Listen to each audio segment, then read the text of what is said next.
आज के मेहमान खुसूसी हैं हमारे चीफ गेस्ट जनाब चीफ जुडिशियल मजिस्ट्रेट साहब मौजूद है, तो मैं इनसे रिक्वेस्ट करूंगा कि एक आदमी की नहीं है और इसके लिए मैं रिक्वेस्ट करता हूँ और मैं समझता हूँ ताकि हम ये विलास सोसाइटी में आया हुआ है ये दूर हो सके और हमारी माए बहने बच्चियां आसानी से अपना काम के साथ रिलेट करता है और ज्यादातर यहाँ पे जो विमेन है वो वर्किंग क्लास की हैं। तो आई थिंक शी बक्स के बारे में जो उन्होंने आपको बताया तो ये एक अच्छा इनिशिएटिव है गवर्नमेंट ऑफ इंडिया का। और साथ में एक और चीज मैं ऐड करूं कि रिसेंटली सुप्रीम कोर्ट ने एक जजमेंट पास की है, उसमें ये मैंडेटरी कर दिया गया है कि जो भी वर्क प्लेस है कोई भी ऑफिस है उसकी जो वेबसाइट होगी उस वेबसाइट पे जो है पोर्टल बनाया जाएगा जिसमें मेडिकल सुपरिटेंडेंट जो डिस्ट्रिक्ट हॉस्पिटल पुंछ मैडम वो है, एक rural and state access officer है यहाँ पुंछ में, she is member to that committee. जैसे कि मेरे से पहले जितने स्पीकर्स ने बात की, सेफ इन्वायरमेंट कहीं पे भी, चाहे वो आपको समाज में बाहर घूमने के लिए ट्रैवल करने के लिए जैसे जरूरी है वैसे ही काम करने के लिए भी जरूरी है। कि अगर हम बेटी को ये सिखाते हैं कि तुम अच्छे ढंग से कपड़े पहन के घर से निकलो, तुम रात को घर से बाहर मत निकलो, तुम अपना एटीट्यूड ऐसा रखो, तुम समाज में इस तरह से चलो, अच्छे बनो, तो बेटों को भी सिखाना जरूरी है। मुझे लगता है अगर हम बच्चों को बराबर सिखाएंगे तो ये एक्ट्स बनाने की जरूरत नहीं पड़ेगी। आज हमें ये जो है ये एक्ट बना और सबको समझ में आया कि हाँ औरतों को प्रोटेक्ट करना है।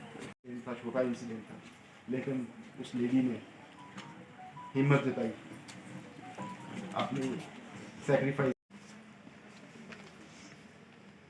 जब तक कोई मुल्क या कौम अपनी औरतों का तहफ़्फ़ुज़ नहीं करता तब तक वो मुल्क तरक्की नहीं कर सकता। जो deputy chief legal defence council है डालसा के, तो उनसे मैं रिक्वेस्ट करूंगा कि वो वॉश एक्ट पे भी हम रोशनी डालें।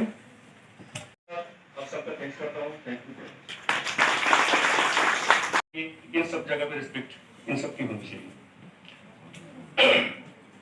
माइलिंग में पावर होना चाहिए, कुछ ट्रेनिंग होनी चाहिए, कुछ ऐसे शेड्यूल्स बनने चाहिए कि वो कुछ ऐसा गलत देखते हुए उस पर एक्शन कर सके। दरवाजे के पीछे बंद करके तरक्की नहीं कर सकते। अगर किसी मुल्क ने तरक्की करनी है तो औरतों का भी इतना ही पार्टिसिपेशन जो है पब्लिक लाइफ में रखना पड़ेगा। नमस्कार, मेरा नाम एडवोकेट भानु प्रताप है। आज district legal services authority DLSA Poonch की तरफ से डाक बंगला पुंछ में कॉन्फ्रेंस हॉल में एक इम्पॉर्टेंट लीगल अवेयरनेस कैंप लगाया गया, जिसमें prevention of sexual harassment at work place act 2013 जिसको पॉश एक्ट कहते हैं, उसके ऊपर लोग महिलाओं को स्पेशली मैं कहूँगा उनको जानकारी दी गई। हमारे साथ में आज डलसा पुंछ ने अंडर वन रूफ सभी स्टेक होल्डर्स को, जिसमें पुलिस JKP के जैसे हमारे पास आज DYSP हेडक्वार्टर वो एक रिसोर्स पर्सन थे, हमारे साथ में डिस्ट्रिक्ट सोशल वेलफेयर ऑफिसर जो हैं वो रिसोर्स पर्सन थे। आज हमारे साथ में अगस्त गैदरिंग में हमारे लॉयर्स थे, CGM पुंछ और सब जज सेक्रेटरी डालसा मौजूद रहे। सब ने पॉश एक्ट में कैसे कंप्लेंट फाइल की जा सकती है, कैसे रिड्रेसल किया जाता है, इसके बारे में सभी को अवेयर किया। इसमें हम सारे मीडिया वालों का और ख़ास करके जितने लोग यहाँ आए उनका धन्यवाद करते हैं कि इतना इंपॉर्टेंट टॉपिक जो है वो आप लोगों के माध्यम से थ्रू आउट इंडिया ये यहाँ पे जाएगा। सालसा के कैलेंडर ऑफ एक्टिविटीज़ को मद्देनज़र रखते हुए डालसा पुंछ ने एक अवेयरनेस प्रोग्राम जो sexual harassment of prevention of sexual harassment at work place act जो 2013 का है, उस टॉपिक को लेके एक अवेयरनेस प्रोग्राम जो है वो कंडक्ट किया गया डालसा की तरफ से। और इस प्रोग्राम में जहाँ पर डिप्टी हमारे chief legal defence councils, assistant legal defence councils, social welfare department के ऑफिसरान, उनके साथ साथ जो पलाश और परीक्षा के बच्चे हैं उन्होंने पार्टिसिपेट किया। उसके अलावा हमारे लर्न CGM पुंछ जनाब सरफराज कुरैशी साहब जो थे वो आज के चीफ गेस्ट थे।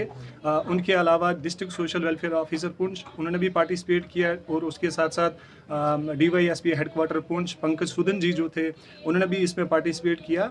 और इस अवेयरनेस प्रोग्राम जो है इसका कंडक्ट कराने का मकसद एक ही था कि लोगों में पॉश एक्ट जो 2013 का जो है उसके ऊपर रोशनी डालना था कि वो एक्ट जो है सेक्सुअल हरासमेंट को, अगर कहीं ऐसा इंसिडेंट होता है तो सेक्सुअल हरासमेंट को रोकने के लिए क्या क्या प्रोविजंस उस एक्ट के अंदर हैं, उसमें कमेटी जो है वो कैसे कॉन्स्टिट्यूट की जाती है, उस कमेटी में कैसे जो इंक्वायरी जो है वो कंडक्ट की जाती है, और जो perpetrator of the sexual harassment है उसके अगेंस्ट क्या क्या एक्शंस जो है वो लिए जा सकते हैं इस एक्ट के द्वारा।